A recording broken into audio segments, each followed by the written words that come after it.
كرة القدم بتعتمد على مجموعة حاجات من ضمنهم اللياقة البدنية والتحكم الجيد للكورة والتسديد والاستلام والتسلم والمهارات الأساسية. فاحنا النهارده هناخد مجموعة من مهارات كيليان مبابي اللي عملها مع باريس سان جيرمان، وهي من أفضل المهارات اللي هنشوفها مع بعض، نحاول إن احنا نتعلمها خطوة خطوة مع بعض. وطبعا زي ما انتم عارفين إن السلسلة دي بتبقى عملي مش نظري، فأنت بتحاول إن أنت تفهم كل حاجة بتعمل إزاي وتحاول إن أنت تمرن عليها وتطبقها واحدة واحدة، غير المهارات التانية اللي بناخدها مع بعض لما بكون في الملعب. ندخل على الانترو بعد كده نبدأ على طول.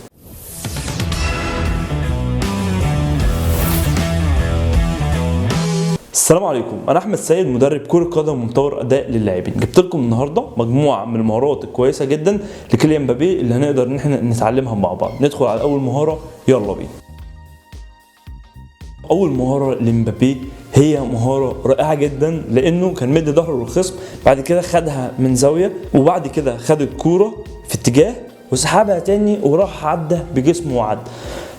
انا شايف ان كيليان مبابي بيعدي في المراوغه باسلوب رائع جدا، بيستخدم السرعه بتاعته وبيستخدم جسمه كويس جدا، وطبعا الثقه الكبيره في المراوغه. زي ما قلت لكم في كل حلقه ان لازم الثقه هي اللي بتبني ان تخلي اللاعب يقدر يراوغ ويقدر يعدي بكل سهوله. الثقه عنده كبيره جدا زي ما انتم شايفين كده، بيقدر يرمي الكوره ويروح، طبعا مع السرعه بتاعته ومع الذكاء، ويقدر ان هو يستخدمها فين وامتى وازاي. زي ما انتم شايفين كده طريقه رائعه جدا، سهل انك تتعلمها، سهل انك تعملها وتشوف الاسلوب بيعمله ازاي وتحاول انك تعمله زيها.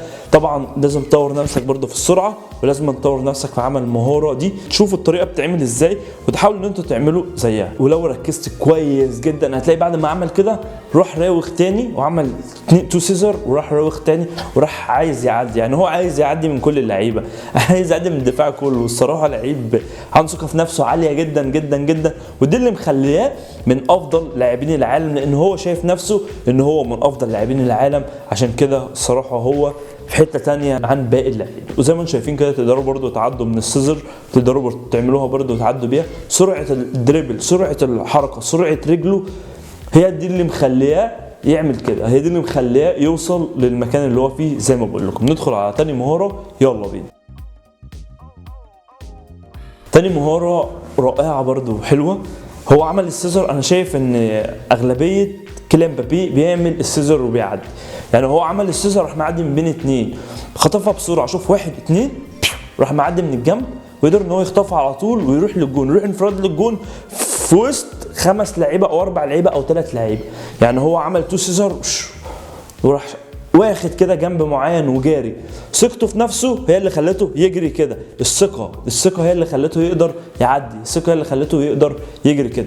مجموعه تمارين عشان تتعلم المهاره دي. تلف رجلك زي ما انتم شايفين كده، تلف رجلك حوالين الكوره زي ما انتم شايفين كده، دي اول طريقه. بعد كده بتلفها وبتعدي من الجنب كل شويه لحد ما تتعود عليها، وطبعا تستخدم سرعتك وانت بتنفذ الحركه دي، وتحاول انك تنفذها كتير قبل ما تعملها او قبل ما تنفذها. حركه رائعه جدا وكويسه جدا. ندخل على المهاره الثالثه، يلا بينا.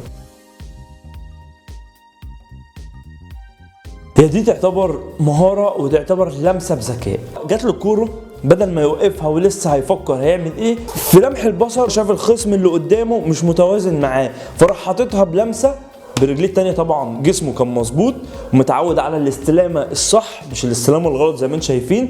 جسمه كان مظبوط وحط الكره قدامه وقدر ان هو يجري ويعدي وراوغ بلمسه واحده.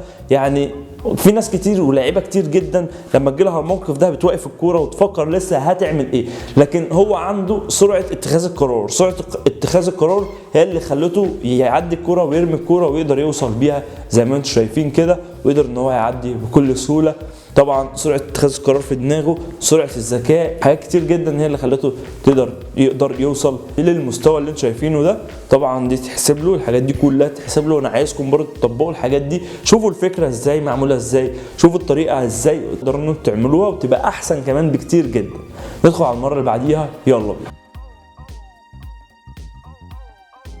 برضه كويسه، كان واقف على طرف الملعب، جري كده انا برضو قلت الحركه دي كتير، يعني قلتها في كذا فيديو، ان هو عمل اللي هو عمل ان هو هيرفع او هيلعبها لصاحبه، راح واخدها وقاطم من المدافع اتسوح وراح في حته تانية، وهو عدى وقدر ان هو يروح في مكان تاني خالص عن مكان الخصم. يعني هو سوح المدافع وقدر ان هو يروح في مكان تاني خالص ويعدي بكل سهوله بلمسه واحده، ان هو قدر ان هو يعدي من الخصم كده، بيعمل ان هو هيشوط اللي فيك شوت، عامل ان هو هيشوط وعدى على طول بالثقه وبالالتزام وبكل حاجه، بالثقه في نفسه. هو ده اللي خلته يوصل للمرحله دي من الكوره ويقدر يراوغ ويقدر يعدي بكل سهوله. طبعا زي ما انتم شايفين كده تعليم الحركه دي سهل، انك بتقدر كل شويه تعمل ان انت تشوط وتاخدها من الطريقه دي، وتعمل ان انت تشوط وتاخدها برده من الزاويه دي، من الزاويه دي ومن الزاويه دي كتير جدا، لحد ما تلاقيك في الملعب اصلا بتعملها تلقائيا لما الكوره تجيلك. حركه رائعه جدا. ندخل على المهاره اللي بعديها ويلا بينا.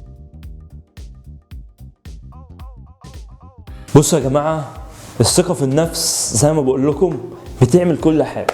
يعني انا عايز اقول لك ما شفتش اكتر من ثقه بالنفس كده. استلم الكوره وهو مدي ظهره للخصم، قدر ان هو يلف بلمسه ولمسه على طول يعدي، حاطط في دماغه انا هعدي يعني هعدي، حاطط في دماغه كده هعدي يعني هعدي. فلمس الكوره كده والخصم في ظهره، راح واخدها الناحيه الثانيه ومعدي وطاير، خد الجناح كله معاه. ذكاء ودماغ والثقه، كل ده هو اللي بيعمل الطريقه دي. يعني انا اقول لكم اتعلموا ايه في دي، يعني دي انا اقول لكم اتعلموا فيها ايه. اتعلموا الثقه في النفس، خليك واثق في نفسك وانت بتلعب، هتعمل كل حاجه طبعا مع التدريب. يعني ما تبقاش واثق في نفسك بس، لا ثق في نفسك مع التدريبات هتقدر ان انت تعلي نفسك كويس جدا. تكون واثق في نفسك وتتمرن صح، هتقدر تاكل الملعب، تاكل اي حد في الملعب. استلم الكوره عدى على طول، مش همه حد، هو مش همه حد في الملعب زي ما انتم شايفين كده. والصراحه انا بشوفه بيعمل الحاجات دي كتير جدا. والكره لما بتبقى في رجل مبابي يعني اتخن تخين في المدافعين بيخاف منه، يعني ما يبقاش عارف هو هيعدي هيجري كده ولا هيجري كده ولا هيروح كده ولا هيروح كده. ذكاء يا جماعه، ذكاء وثقه في النفس هي اللي خلت كده. يعني دي هي مش انا وريتها لكم كده عشان اقول لكم بس بصوا هو عمل ايه، هي مش محتاجه تعليم. هو استلم من ظهره ولمستين كان معدي. نشوف المهاره اللي بعديها ونحاول ان احنا برضو ايه نتعلمها، ونحاول ان احنا نشوف برضو دي ونتعلمها. نشوف المهاره اللي بعديها يلا. في المهاره دي برضو عمل ان هو هيشوط، عمل ان هو هيرفع، كان على الكره كانت هتطلع بره اصلا، كان على الخط الكره كانت هتطلع بره، عمل ان هو هيشوط وهيرفع، راح واخد المدافع كده بالثقه بكل حاجه. اتعلموا برضو الحركه دي، حركه سهله، حركه تقدر تعملها بكل سهوله. ندخل على المهاره اللي بعديها يلا بينا.